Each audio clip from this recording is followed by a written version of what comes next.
Long has the body been undisturbed on this lonely street of Lothric, rotting, aging, smelling, decaying. First the skin bloated, and then whittled away into the bone.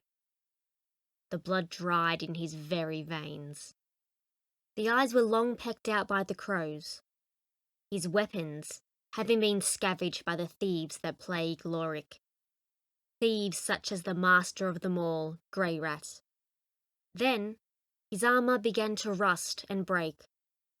The helmet's visor fell apart after many years of isolation and neglect.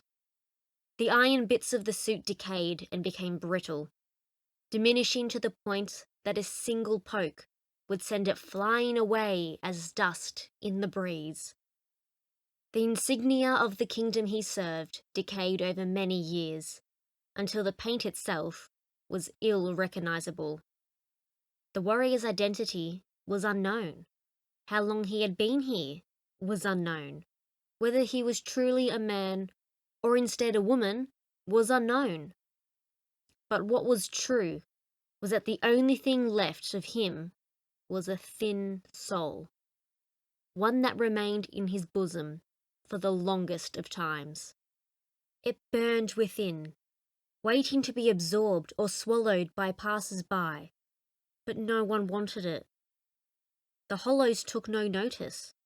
The thieves didn't take an interest in such petty-sounding concepts. And warriors who passed by the body never looked upon it, unknowingly avoiding the value that lay within. Over the years of its neglect and slumber, it decayed. The value it held for its former owner diminished. The very light of its soul dimmed. The essence of what it was burned out. And it was as if the soul itself was hollowing as well. A slow, deadly process was occurring. The soul was fading. What it represented, who it championed, what the soul meant to onlookers. Everything the soul was to be, fading away like the memories of a hollowing human. Soon, the soul would become nothing. Like its long dead, long hollowed owner, it was undergoing a drastic change. A change where the very essence of its previous owner will fade, and then ultimately disappear. It will be as if he had never existed in the first place. The only mark of his existence being the dried up corpse he left behind. Many feared hollowing, but an equal number feared disappearing entirely. Perhaps the soul could find purpose where the vessel could not, but there was no way to find one with it being trapped within its decrepit prison. So there it sat, doomed to fade away into nothingness. The years passed by, the days turned into nights, the months burned by. Each second, the soul weakened, and eventually it would become like its vessel, forgotten. One day, a pair of travellers happened upon the body. One of them a knight from the land of Astoria, the other a knight clad in black armour and wielding a mighty halberd.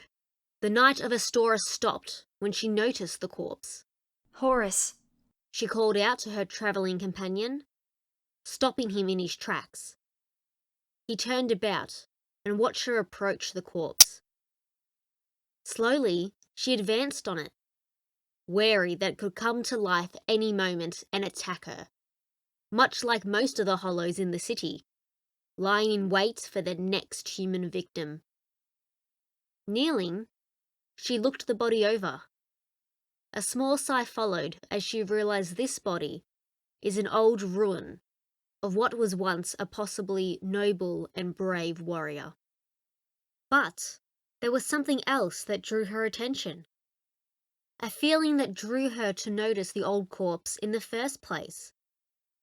A sensation that all unkindled felt when near a source of strength. She could feel the soul resonating to her from within. Like a warm ember, she was drawn to it, as if it were noble ash itself. There's something here, Horace. She noted quietly, eliciting a grunt from her silent companion. The quiet knight approached her as she leaned forward, taking something within her grasp. He looked over her shoulder, watching as she beheld the small, dim light in her metal-plated hands. She was in disbelief, looking between the soul and the body, and confused how such an old-looking corpse was able to still possess a soul such as the one she held.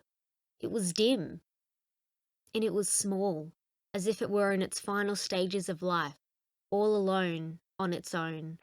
Horace grunted, gaining her attention as she looked up at him. She held the soul out to him, and he gazed upon it in equal confusion. What a petite soul. The Knight of Astora noted to her friend, for in her hands she cradled a fading soul.